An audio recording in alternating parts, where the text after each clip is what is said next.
Hola a todos, bienvenidos a las revisiones de tema de enfermedades infecciosas en pediatría. En el día de hoy tengo el gusto de presentar al doctor Richard Gómez de la Rosa, quien es residente de pediatría segundo año de la Universidad Libre. El doctor Richard nos va a hablar de infecciones asociadas a dispositivos médicos. Bienvenido, doctor Richard, y muchas gracias. Muchas gracias, doctor, por la presentación y sean todos pues bienvenidos. Entonces, el día de hoy vamos a hablar sobre este tema que es de gran importancia, no solo en la población pediátrica, sino en todos los ámbitos de la medicina. Entonces, el empleo de todos estos dispositivos ha revolucionado la práctica pediátrica no solo por el acceso vascular para la infusión de medicamentos, sino para tratamientos como es en el caso de los pacientes con hidrocefalia, en el cual se utiliza dispositivos de derivación ventriculoperitoneal para el manejo de la misma, o en los pacientes que desarrollan enfermedad renal crónica, en los cuales usamos catéteres de hemodiálisis o catéteres de diálisis peritoneal, o los pacientes que desarrollan retención urinaria, en los cuales utilizamos sondas vesicales.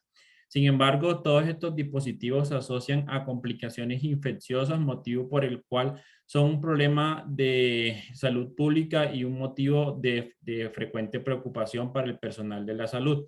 Este desarrollo de infecciones se asocia principalmente a la presencia de biopelículas, que son microorganismos, principalmente bacterias y hongos que se encuentran adheridos a superficies inanimadas.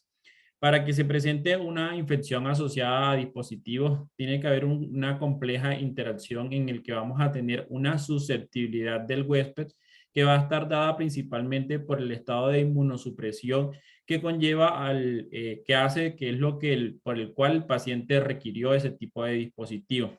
Dentro de los otros componentes vamos a tener la composición del dispositivo, la duración del mismo y la exposición a microorganismos colonizadores.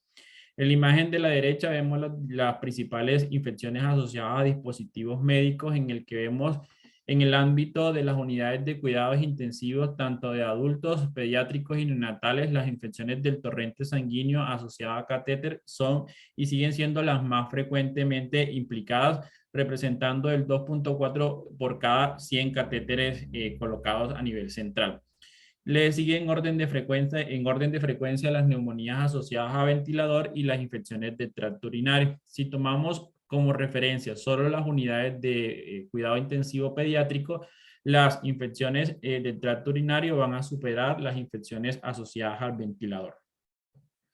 Estas imágenes hacen parte de un gran estudio en el que incluyeron 1.149 hospitales de diferentes países de la Unión Europea y en el que incluyeron 17.273 niños y adolescentes de 29 países, en las que vemos que las infecciones asociadas al cuidado de la salud representaron el 4.2%, lo cual nos va a dar 770 infecciones asociadas al cuidado de la salud, y en el que vemos en la imagen de la izquierda que las infecciones asociadas a catéteres son las más frecuentes en los pacientes menores de un mes.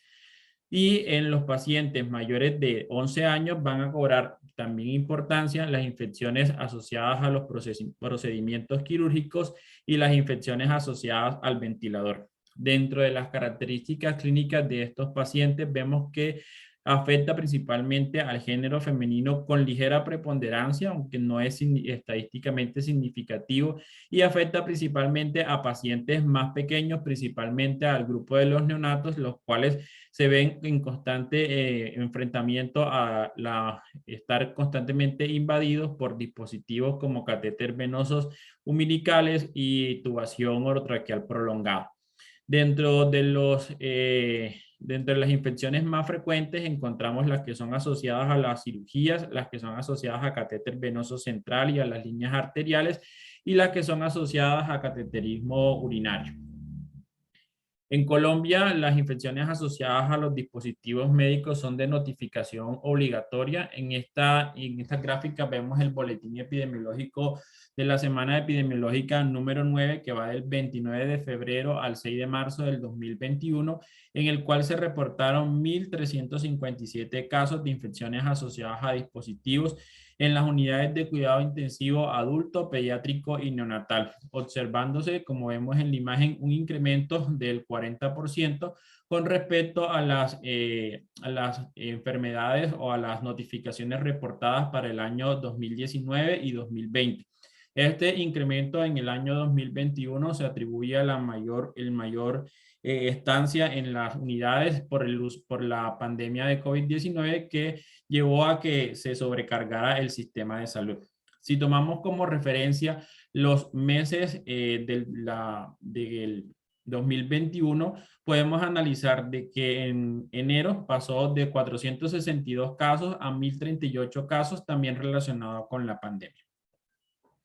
Entonces, dentro de la fisiopatología de las infecciones asociadas a dispositivos, las más frecuentes van a ser las asociadas a catéteres intravasculares y esta se va a producir por una biopelícula que se forma alrededor de esto. Esta formación de esta biopelícula va a tener tres fases en la que va a haber una fase inicial o una fase de adhesión en el cual se van a dar complejas interacciones hidrofóbicas y electrostáticas entre el dispositivo y los diferentes microorganismos para posteriormente llevar una fase de agregación y colonización del dispositivo en el cual se van a dar todos los mecanismos de resistencia bacteriana. Una vez el dispositivo se encuentra en el torrente circulatorio, se va a dar una fase de dispersión que va a llevar a la infección del torrente sanguíneo que va a desencadenar diferentes procesos sépticos a distancia produciendo embolia séptica y complicaciones que pueden ser potencialmente mortales. Entonces, diferentes dispositivos tienen este tipo de biopelículas. Los más utilizados en la población pediátrica son los catéteres. Como vemos en la imagen, tenemos desde catéter venoso central hasta los catéteres umbilicales que se utilizan en el contexto del paciente neonatal, pero no hay que olvidar de que esta biopelícula también se puede encontrar en las sondas urinarias, en las sondas de gastrostomía, en las sondas nasogástricas y en los tubos endotraqueales. De igual forma, también lo podemos encontrar en los implantes y en diversos dispositivos, pero estos implantes y dispositivos son de mayor uso en la población adulta. En la imagen de la derecha vemos cómo hay una compleja interacción entre el huésped, el patógeno, en la toma de decisiones de retirar o no retirar un dispositivo que se encuentra infectado. Hay que tener en cuenta de que las actividades de prevención siempre van a ser primordial para evitar este tipo de infecciones con el correcto lavado de manos y una correcta asepsia y antisepsia. Una vez tenemos un paciente que tiene una infección asociada a un dispositivo, debemos hacer un diagnóstico precoz basado en las manifestaciones clínicas del paciente y en el que vamos a determinar si el paciente tiene una colonización o tiene un proceso infeccioso en curso que va a estar diferenciado principalmente por la clínica del paciente. Una vez hemos hecho el diagnóstico de esta infección, debemos indicar una terapia antimicrobiana y vamos a tomar la decisión de acuerdo a la pertinencia o a la necesidad del dispositivo de remover el dispositivo o de continuar con el dispositivo siempre teniendo un manejo dirigido. Entonces, dentro de las infecciones asociadas a dispositivos médicos encontramos las infecciones asociadas a acceso intravascular, que son las más frecuentes, como ya vimos en la epidemiología, y le siguen en orden de frecuencia las infecciones que son asociadas a líquidos, a dispositivos de derivación de líquido cefalorraquídeo, las ondas urinarias y los catéteres de diálisis peritoneal. Vamos a hablar primero de las infecciones asociadas a dispositivos de acceso intravascular. Hay que tener en cuenta de que cuando hablamos de un dispositivo de acceso intravascular, no nos estamos refiriendo solamente a los catéteres venosos central, sino que nos estamos refiriendo de todos los dispositivos que se colocan en el torrente circulatorio, que van desde las agujas de acero inoxidable, que son las agujas que conocemos normalmente y que se utilizan para la extracción de muestras de sangre, o las cánulas de plástico, que son las que se colocan para la infusión de medicamentos durante un periodo de tiempo corto. Estas de igual forma también pueden producir infección y deben ser tenidas en cuenta. Y vamos a tener dispositivos que son más complejos, que pueden durar un tiempo más prolongado, en la que incluimos los catéteres venosos centrales. Dentro de las complicaciones infecciosas se incluyen las infecciones que son locales, que son procesos que se van a dar alrededor del dispositivo con edema y secreción alrededor de la implantación del mismo, hasta complicaciones que son más graves como las infecciones del torrente sanguíneo asociadas a catéter. Entonces, esas cánulas periféricas, que son los dispositivos que se utilizan para colocar medicamentos durante un periodo de tiempo corto, realmente las infecciones de torrente sanguíneo asociadas a estas son muy escasas y se reportan en menos del 0,15% de los pacientes. Sin embargo, en aquellos pacientes que no se tiene una adecuada asepsia y antisepsia para la colocación, que están en constante manipulación del dispositivo, o que tienen un periodo de tiempo, una duración muy superior a para lo que vienen fabricadas, se complican con infecciones. Se establece que para un paciente menor de un año, la duración de empleo de este tipo de dispositivos debe ser inferior a 144 horas. Las complicaciones más frecuentes asociadas a este tipo de cánulas son la flebitis, aunque este tipo de complicación en la mayoría de los casos es no infecciosa y se debe principalmente al medicamento infundido, que va a producir una reacción bioquímica a nivel local. Esta se presenta hasta en el 6% de los pacientes. Las infecciones más graves las encontramos en los catéteres venosos centrales o los catéteres centrales de inserción periférica o PIC, en el cual tienen 5 veces más riesgo de desarrollar una infección del torrente sanguíneo, al igual que los catéteres de inserción periférica. Sin embargo, estos catéteres centrales de inserción periférica es más frecuente que se asocien a otras complicaciones, como es la fractura, el desprendimiento o la oclusión del dispositivo, que va a llevar a que este se retire.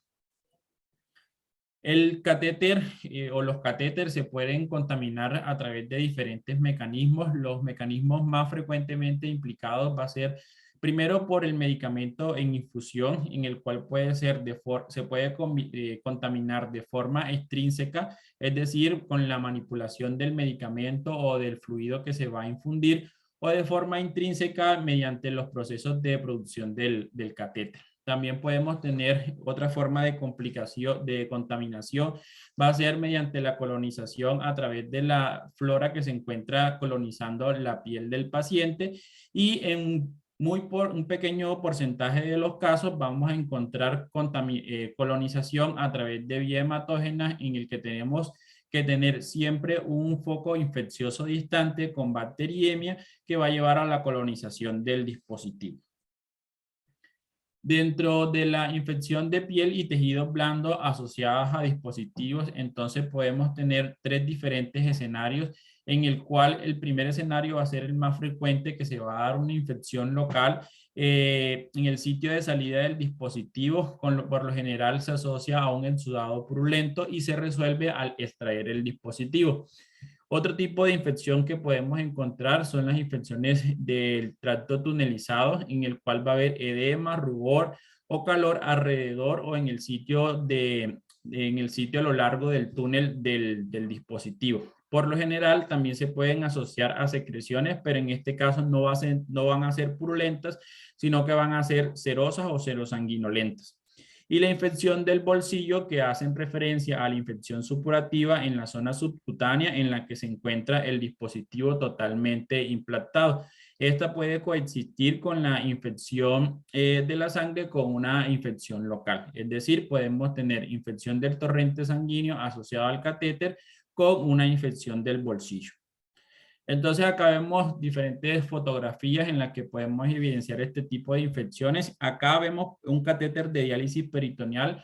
La traigo para evidenciar de que en este paciente va a tener secreción y salida en el sitio de entrada del catéter, que es lo que podemos evidenciar en los catéteres venosos centrales cuando pensamos en infecciones del sitio de entrada. En las infecciones del tracto o del la parte tunelizada del catéter, entonces va a haber edema alrededor de todo el catéter, puede haber rubor y salida de secreción o un material serosanguinolento. Y en las infecciones del bolsillo, las infecciones van a encontrarse alrededor del sitio de entrada del catéter. Como ya mencioné, las infecciones asociadas a dispositivos periféricos son muy escasas en este estudio, en el que incluyeron los datos del 2010 al 2019 en un centro pediátrico de tercer nivel. Solamente 27 pacientes desarrollaron una infección del torrente sanguíneo asociado a catéter, lo cual representaba el 0,2% de todos los casos de las infecciones del torrente sanguíneo. Como vemos, a diferencia de lo que ocurre en los pacientes que tienen infecciones asociadas a catéter venoso central, en el que los microorganismos más frecuentemente implicados son Staphylococcus aureus meticilino sensible, Staphylococcus coagulasa negativo y en algunas ocasiones Streptococcus piógenes, en las infecciones periféricas asociadas a estos catéteres periféricos, en este estudio se evidenció que eran más frecuentes Bacillus gram negativo tipo Klebsiella pneumoniae y Escherichia coli. Esto se debe a que principalmente estos catéteres se contaminan por flora gastrointestinal secundario al no lavado de manos del personal de la salud. El diagnóstico de estas infecciones locales es clínico, evidenciando pues las manifestaciones clínicas como el rubor, la secreción en el sitio de inserción del catéter. Podemos hacer uso de laboratorios y hemocultivos. Sin embargo, como ya mencioné, las complicaciones asociadas a estos dispositivos periféricos son escasas y solamente van a tener reacción local, por lo que las manifestaciones sistémicas van a ser nulas en este contexto.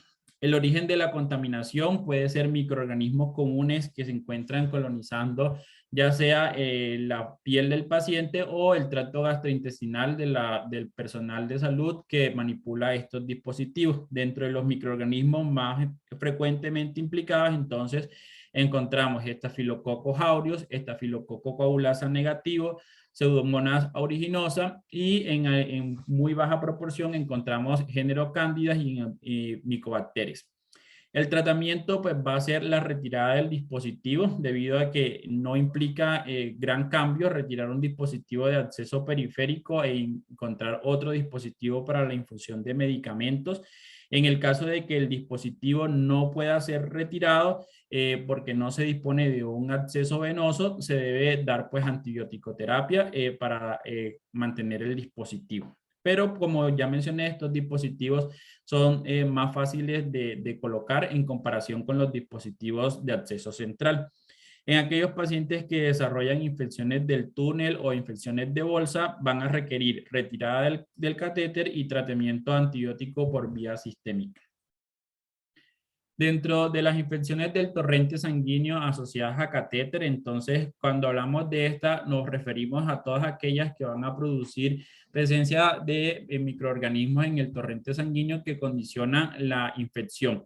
Hay que tener en cuenta que definimos colonización del catéter cuando un cultivo semi-cuantitativo es mayor de 15 unidades formadoras de colonia o un cultivo cuantitativo mayor de 10 a la 3 unidades formadoras de colonia.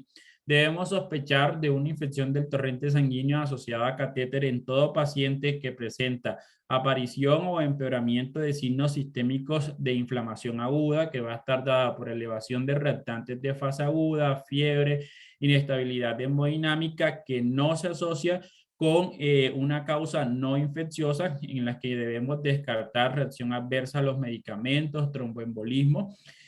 Hay aparición de signos locales en el catéter, es decir, celulitis, infección del túnel, secreción purulenta, absceso en el sitio de la inserción. Y por último, lo confirmamos con un hemocultivo positivo, tanto de barrido como hemocultivo periférico para el mismo microorganismo. Consideramos entonces que hay bacteriemia o fungemia relacionada con el catéter cuando hay aparición de bacteriemia o fungemia durante un periodo de 48 horas que rodea la extracción del catéter. Y este va a estar dado por presencia de hemocultivos centrales y periféricos positivos con el mismo microorganismo con una relación cuantitativa de hemocultivos central y periférico mayor a 5 o un desfase mayor de 2 horas. Este se refiere al tiempo en el cual los hemocultivos pitan o los hemocultivos arrojan el microorganismo, en el cual los catéteres, que sea los hemocultivos centrales, van a pitar en un periodo inferior a los hemocultivos periféricos. Y definimos bacteriemia o fungemia persistente relacionada con el catéter cuando estos hemocultivos persisten positivos durante un periodo de 72 horas después de haber instaurado una terapia antibiótica y antifúngica bien realizada. Existen unos factores de riesgo de complicaciones y signos de gravedad en las que tenemos los pacientes inestables dado por la necesidad de soporte vasoactivo, inotrópico, hipotensión, que no responden a la expansión de volumen, los pacientes con procesos oncológicos, trasplantes de médula ósea, trasplantes de órganos sólidos, los pacientes neutroplénicos, los pacientes que tienen dispositivos intravasculares como son prótesis de válvula cardíaca, prótesis valvular o marcapasos, o los pacientes que tienen una induración o eritema mayor de 0,5 de diámetro en el sitio del acceso vascular. Este tipo de condiciones se asocian a mayor gravedad y deben requerir una terapia de amplio espectro, manejo dirigido y vigilancia de las posibles complicaciones. Dentro de la etiopatogenia de este tipo de infecciones del torrente sanguíneo asociadas de catéter, la mayoría van a estar dadas por una colonización intraluminal o pueden estar dados por una colonización externa en la que va a estar dada en aquellos pacientes que tienen un periodo de inserción de catéter menor a 30 días. Dentro de los microorganismos más frecuentemente implicados encontramos los cocos gram positivos y los estafilococos coagulasa negativos, los cuales se encuentran hasta en la mitad de los pacientes. Sin embargo, en algunos pacientes, en el 30 al 20 al 30% podemos encontrar bacterias gram negativas intestinales, principalmente por contaminación y no lavado de manos del personal de salud que manipula estos dispositivos. Y en un porcentaje muy bajo del 5 al 15% podemos encontrar hongos principalmente del género Cándida. En este estudio de corte retrospectivo que se realizó en una unidad de cuidado intensivo neonatal en el que incluyeron 167 pacientes de 24 a 41 semanas, se estimó una prevalencia de infección del torrente sanguíneo asociada a catéter de 8 por cada 1000 días de catéter. Como vemos, el sexo femenino, el cateterismo umbilical, los días de catéter, el peso bajo para la edad gestacional y el uso de nutrición parenteral se asoció estadísticamente significativo con el desarrollo de infección del torrente sanguíneo. Y en este estudio los microorganismos más frecuentemente implicados fueron Staphylococcus aureus, Staphylococcus epidermidis y Staphylococcus hemolyticus. Entonces, ante un paciente que se sospecha de una infección del torrente sanguíneo asociada a catéter, debemos mirar si el paciente tiene signos clínicos de inestabilidad hemodinámica, cardiovascular, hipotensión, necesidad de soporte vasoactivo, inotrópico.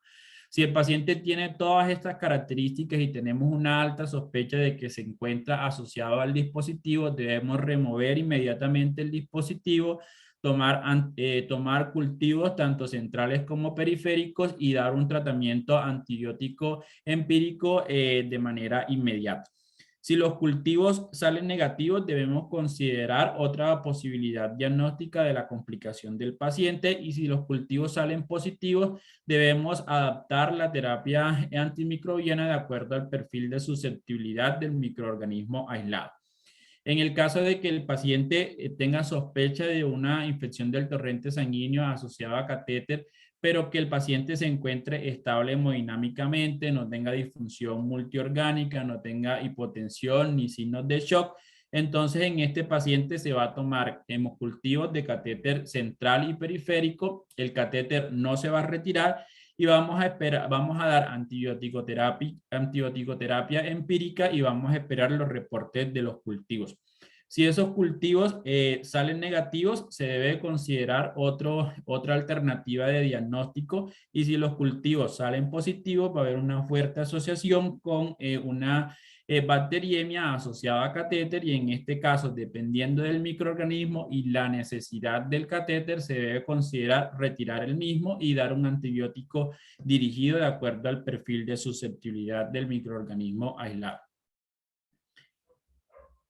Una práctica común es enviar la punta del catéter para cultivo, sin embargo esto ha venido en desuso en los últimos años debido a que se asocia con falsos positivos. Dentro de las recomendaciones internacionales de cuándo enviar una punta de catéter para cultivo, entonces la ITSA recomienda realizar cultivos de catéter cuando se retira debido a que hay una alta sospecha de infección del torrente sanguíneo asociado a catéter y los cultivos no deben obtenerse de forma rutinaria. Las otras asociaciones como el Medical Care y el Intensive Care recomiendan solamente tomarlos cuando hay una alta sospecha de una infección del torrente sanguíneo relacionada con el catéter. Y este envío de punta de catéter para cultivo ha venido en desuso debido a que tiene un escaso valor predictivo positivo para diagnosticar los pacientes con infección del torrente sanguíneo asociado a catéter, es decir, se asocian con falsos positivos. El cultivo de la punta de catéter no queda claro si el catéter fue el que sembró el microorganismo en el torrente circulatorio o por el contrario fue un microorganismo que se encontraba a distancia, viajó por el torrente circulatorio y se sembró dentro del catéter. Y el uso de cultivos de punta de catéter a menudo, por lo general, no se ajusta con las recomendaciones o técnicas de laboratorio que sean rigurosas y ofrece oportunidades limitadas para el tratamiento independiente. Dentro del manejo general de estos pacientes, entonces, el tratamiento empírico va a estar guiado de acuerdo al perfil de susceptibilidad, las características clínicas del paciente. Y como regla general, debemos establecer la duración del tratamiento desde que tengamos un hemocultivo de control negativo. En aquellos entornos en el que Staphylococcus aureus meticilino resistente tiene alta prevalencia, el tratamiento empírico de elección va a ser vancomicina.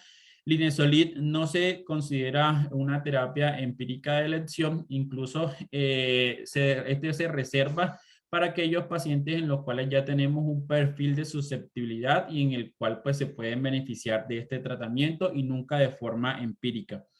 En aquellos pacientes que se sospecha de infección por bacilos gram negativos, el tratamiento va a estar basado en las características y datos locales de susceptibilidad y la gravedad del paciente. Una de las posibles combinaciones que se pueden hacer es cefalosporinas de cuarta generación, carbapenémicos o combinación de betalactámicos con o sin aminoglucósidos.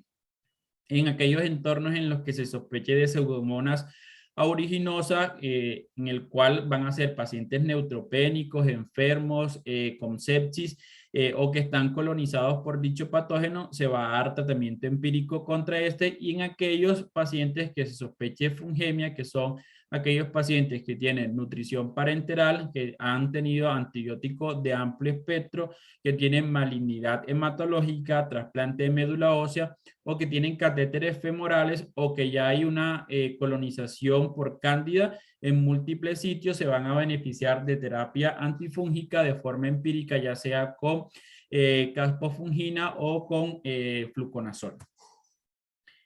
En esta imagen vemos los diferentes escenarios que podemos tener de acuerdo al microorganismo aislado. En el caso de que estemos ante un estafilococo coagulasa negativo, se debe considerar la retirada del catéter si no se había retirado previamente. La terapia antimicrobiana debe tener una duración de 5 días contando el hemocultivo de control negativo. La vancomicina siempre va a ser la primera opción y la ecocardiografía para buscar siembras o vegetaciones no es obligatoria. En el caso de que el catéter no pueda ser retirado por diferentes circunstancias, ya sea porque el paciente tiene un difícil acceso vascular o necesita el catéter para la administración de otros medicamentos, la terapia antimicrobiana debe darse por 10 a 14 días. La vancomicina siempre va a ser la primera opción y la ecocardiografía no es obligatoria. En el caso que estemos frente a Staphylococcus aureus, en este va a ser siempre obligatorio retirar el catéter. La terapia antimicrobiana se va a dar por 14 días y dependiendo del patrón de resistencia, en aquellos en los que tienen Staphylococcus aureus meticilino sensible, una alternativa va a ser cefazolina y en el meticilino resistente, vancomicina o daptomicina pueden ser unas alternativas adecuadas. El ecocardiograma es obligatorio ya que este se asocia a vegetaciones y siembras cardíacas y en el caso de que estemos ante infecciones por enterococos es obligatorio retirar el catéter. La terapia antimicrobiana se va a dar por 7 a 14 días. La ampicilina va a ser siempre el fármaco de elección en cepas susceptibles y en aquellas que son resistentes la opción va a ser vancomicina. En este grupo de pacientes el ecocardiograma siempre es obligatorio. En caso de que estemos ante la presencia de bacilos gram negativos, se debe retirar el catéter. Si no se haya retirado, la terapia antimicrobiana debe darse al menos 7 días y esta se va a elegir de acuerdo al perfil de susceptibilidad. En este grupo el ecocardiograma no es obligatorio y en el caso de que no se pueda retirar el catéter, se debe dar tratamiento por 10 a 14 días. Y en el caso que son los menos frecuentes, las infecciones por el género Cándidas, en esta siempre va a ser obligatorio retirar el catéter. La terapia antifúngica se debe dar por 14 días después del hemocultivo de control negativo. Y la terapia antimicótica dirigida debe ser elegido dependiendo del resultado de susceptibilidad del microorganismo y debido a que esta se asocia a vegetaciones y a siembras cardíacas, siempre se va a hacer ecocardiograma. Dentro de las recomendaciones del consenso de expertos para el manejo de catéter venoso central en las unidades de cuidados intensivos, para la prevención de este tipo de infecciones, siempre se recomienda el uso de clorhexidina o alcohol al 2% para la desinfección. Esta no se recomienda en los pacientes neonatales. Siempre se va a preferir el abordaje supraclavicular de la vena brachiocefálica y siempre deben ser guiados por ecografía y no guiados por planos anatómicos. Se prefiere la arteria radial a la arteria femoral para la inserción del catéter arterial para disminuir el riesgo de trombosis y los catéteres venosos centrales impregnados con antimicrobianos que son de uso en la población adulta probablemente no deban usarse en la población pediátrica, aunque existen diferentes ensayos clínicos aleatorizados que han demostrado su beneficio. Los catéteres con heparina probablemente tampoco se puedan utilizar en la población pediátrica con el fin de reducir el riesgo de trombosis y siempre debe haber un programa con el fin de disminuir la tasa de infecciones relacionadas con catéteres que incluya un grupo de infectología entrenado. Dentro de las infecciones, entonces, asociadas a las derivaciones de líquidos cefalorraquídeos, estas encontramos las infecciones que se encuentran asociadas a las derivaciones ventriculoperitoneales, las derivaciones ventriculoatriales, las derivaciones ventriculopleurales y las derivaciones externas. Esta tiene una incidencia de infección del 1 al 20% con una media del 10%. Se presenta más en lactantes pequeños y en pacientes que tienen infecciones previas o que tienen ciertas causas de hidrocefalia. La mayoría son resultado de una contaminación intraoperatoria, ya sea por flora de la piel del paciente o contaminación de la herida quirúrgica o en algunos escenarios por contaminación a la manipulación del dispositivo en las unidades de cuidados intensivos. La mitad de los casos se reporta estafilococo coagulasa negativo, siendo esto en el 20% de estafilococos aureus y bacilos gram negativos en el 15% de los casos. Dentro de los factores de mayor riesgo, entonces encontramos los pacientes que tienen trauma craneoencefálico con fractura craneal y fístula de líquido cefalorraquídeo, los pacientes que tienen fugas de líquido cefalorraquídeo, que tienen hipertensión endocraniana mayor de 20 centímetros de agua, que tienen manipulaciones reiterativas del drenaje o que tienen una hospitalización prolongada. Y dentro de los factores de riesgo con menor intensidad encontramos la experiencia del neurocirujano, las exposiciones de grandes superficies durante la intervención o las edades extremas de la vida en la que incluimos los pacientes prematuros. Entonces, estas derivaciones se pueden contaminar por diferentes mecanismos. El mecanismo más frecuente va a ser la contaminación durante el acto quirúrgico, en el cual las manifestaciones clínicas van a aparecer pocas semanas después de la intervención y en el 50% se van a aislar microorganismos presentes en la piel y la nasofaringe del paciente. Otra forma de contaminación va a ser desde la piel adyacente a la derivación, ya sea por contacto directo del microorganismo con la derivación mediante las heridas, que las cuales pueden estar o no infectadas. Se asocia en aquellos pacientes que tienen fugas de líquido cefalorraquídeo que impiden el cierre de la herida quirúrgica y por punciones de la derivación. Y de forma menos frecuente encontramos las contaminaciones por vía hematógena a través de bacteriemia, en el cual el microorganismo va a viajar por el torrente circulatorio y se va a adherir hacia el dispositivo. Estas son infrecuentes y las manifestaciones clínicas se van a dar de forma tardía. Una forma poco frecuente también de presentación va a ser mediante infección retrógrada, sobre todo en los pacientes que tienen dispositivos ventrículo-peritoneales que pueden desarrollar de forma retrógrada colonización del catéter. Podemos tener 4 diferentes escenarios clínicos y dentro de esto la más frecuente va a ser la colonización de la derivación, seguido de las infecciones asociadas con infección de la herida, la infección con peritonitis y la infección con meningitis. Dentro de la colonización de la derivación, que es la más frecuente, las manifestaciones clínicas van a depender si la derivación se encuentra funcional o si se encuentra disfuncional. En aquellos pacientes en los cuales la derivación se encuentra disfuncional, vamos a encontrar las manifestaciones clínicas asociadas a la hidrocefalia como cefalea, vómito, letargia o fontanela atención.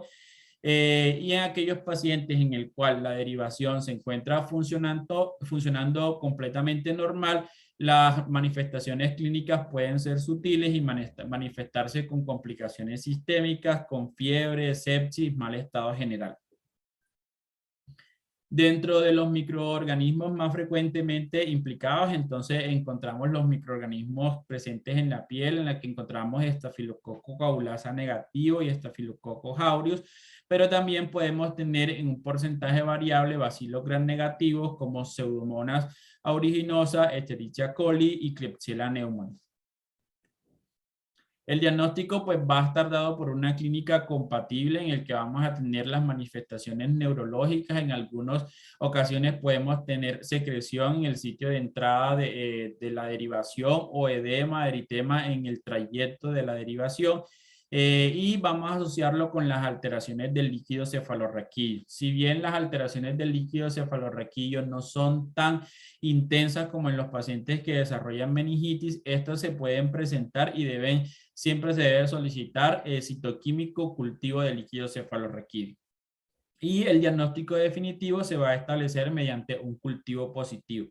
El 85% de los pacientes va a presentar pleocitosis, el 46% proteinorraquia, 27% consumo de glucosa, 31% va a tener una tinción de Gram positiva y el 62% van a tener cultivos positivos. Entonces, vamos a tener un porcentaje que puede ser variable en el que podemos tener características de líquido cefalorraquídeo completamente normales con cultivos negativos, pero en este tipo de pacientes va a primar la clínica del paciente, los hallazgos a nivel local como el edema, el eritema en el sitio de inserción o en el trayecto de la derivación.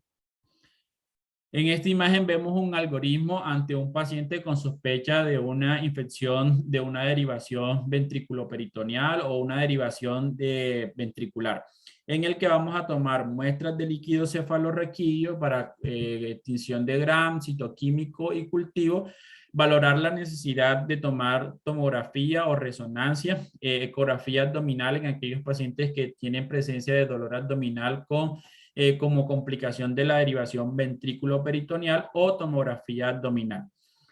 Si el paciente no tiene clínica de infección y todos los exámenes están completamente normales, se debe hacer una estrecha vigilancia y ampliar otros estudios diagnósticos.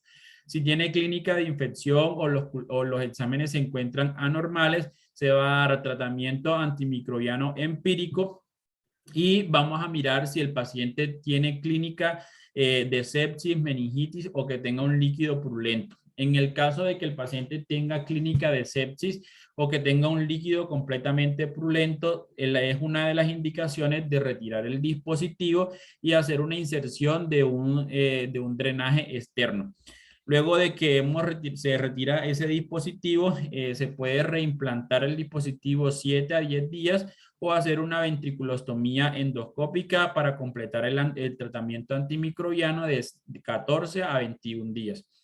En el caso de que el paciente no tenga clínica de sepsis, es decir, se encuentre oligoasintomático o se encuentre con una infección asociada al dispositivo, pero no se encuentre grave, entonces vamos a mirar si el dispositivo es funcional.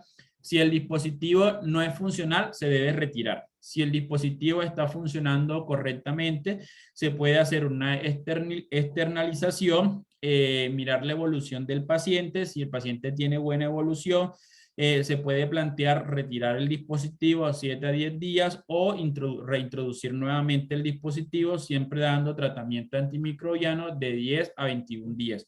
En el caso de que la externalización del dispositivo no funcione y tenga una evolución no satisfactoria, es una indicación también de retirar el dispositivo.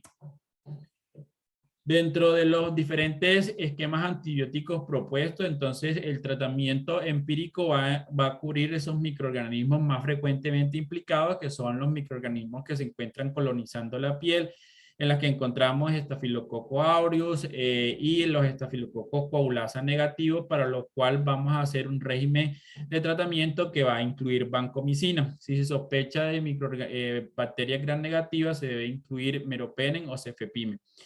En el caso de que ya tengamos el reporte del cultivo y el perfil de susceptibilidad, si estamos ante estafilococos meticilino sensible, tratamiento de elección pues va a ser clopsacilina, o en la utilización de cefalosporinas de primera generación como cefazolina.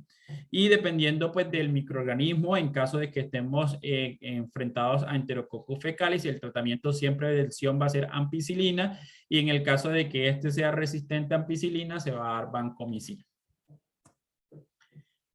Ahora vamos a hablar acerca de las infecciones asociadas a sondas urinarias. Hay que tener en cuenta de que la presencia de sondas en la vía urinaria condiciona la colonización de este y la presencia de bacteriuria, que en muchas ocasiones va a ser bacteriuria sintomática, por lo que tenemos que tener debemos establecer si el paciente tiene clínica de infección del tracto urinario para decidir si el paciente amerita o no amerita manejo antibiótico. Entonces, definimos esa infección del tracto urinario asociada a sonda uretral cuando el paciente tiene clínica de infección urinaria, tiene una bacteriuria que es significativa, que es portador de sonda vesical y que hay ausencia de otro foco de infección identificado.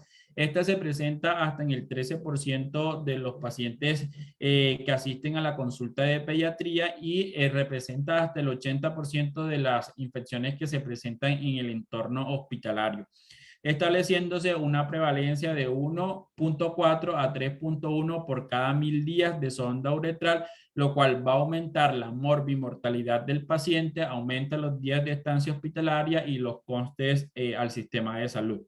Hasta el 70% de estas infecciones son evitables mediante correctas medidas de asepsia, antisepsia y la técnica para la colocación del dispositivo. La bacteriuria significativa se presenta en aquellos pacientes que tienen una presencia de bacteriuria de más de 10 a las 3 unidades formadoras de colonia, la presencia de una o más especies de bacterias en un urocultivo, y que el paciente no tiene clínica de infección del tracto urinario, que incluye la definición de bacteriuria sintomática, en el que tenemos la presencia de más de 10 a las 5 unidades formadoras de colonia, y que el paciente no tiene manifestaciones sistémicas o infección del tracto urinario. Y dentro de las manifestaciones que deben estar asociadas incluimos la urgencia miccional, la fiebre, el aumento de la frecuencia urinaria, disuria, tensión suprapúbica en la presencia de un urocultivo positivo de más de 10 a las 5 unidades formadoras de colonia. Dentro de las estrategias de prevención, entonces, incluye medidas que son básicas y que se deben tener en cuenta para la colocación de este dispositivo, en la que se debe realizar una correcta técnica de asepsia y antisepsia, y además de una técnica estéril para la inserción del mismo, mantener siempre cerrado el dispositivo colector, mantener un flujo de orina libre sin obstáculos y que la bolsa colectora se encuentre por debajo del nivel de la vejiga. En el enfoque para el manejo, entonces los microorganismos más frecuentemente implicados van a ser Bacillus gram-negativo y el género Enterococcus. Dentro de estos encontramos más frecuente Escherichia coli, al igual que el resto de infecciones del tracto urinario.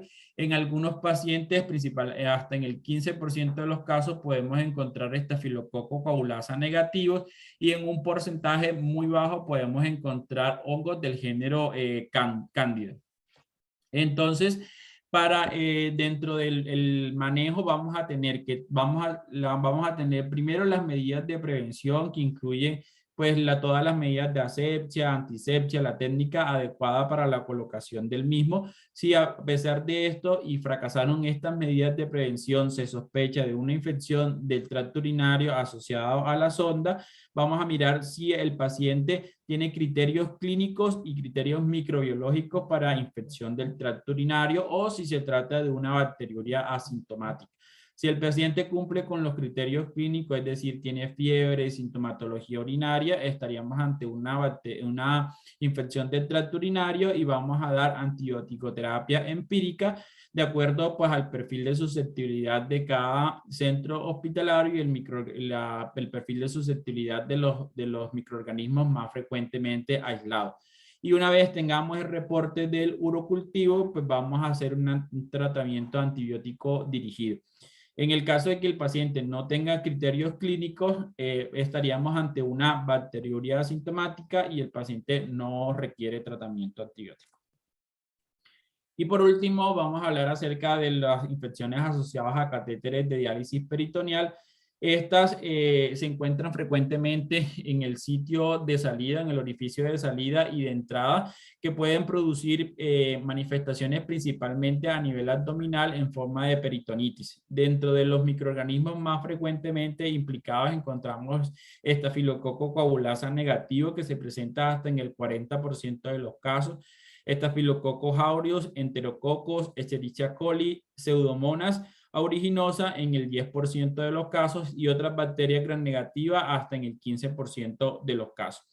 La infección hematógena realmente es rara y se presenta en aquellos pacientes que tienen focos infecciosos distantes que por el torrente sanguíneo colonizan el catéter de diálisis.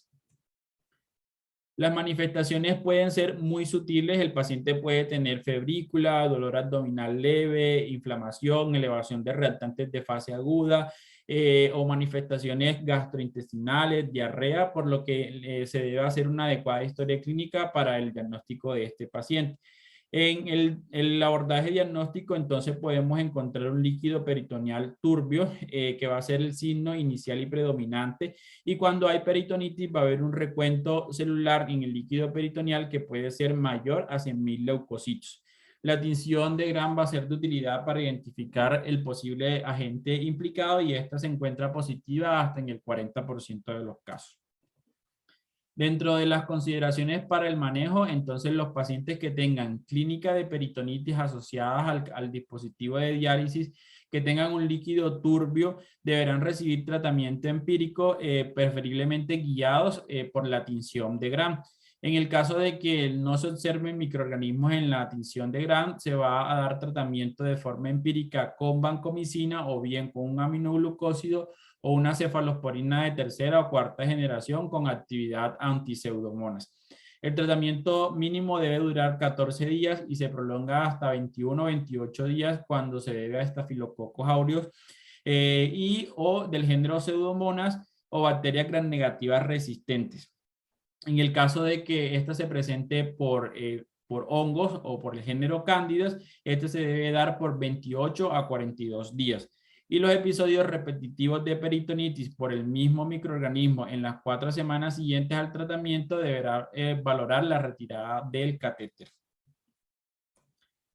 Ya para finalizar, podemos concluir de que todas este tipo de infecciones asociadas a la salud representan un problema importante para la salud pública, suponen una carga importante de morbimortalidad en las instituciones de salud, aumentan los días de estancia hospitalaria, aumentan las complicaciones en los pacientes. Es responsabilidad de todos prevenir y disminuir este tipo de infecciones con medidas pequeñas que pueden salvar vidas como el lavado de manos.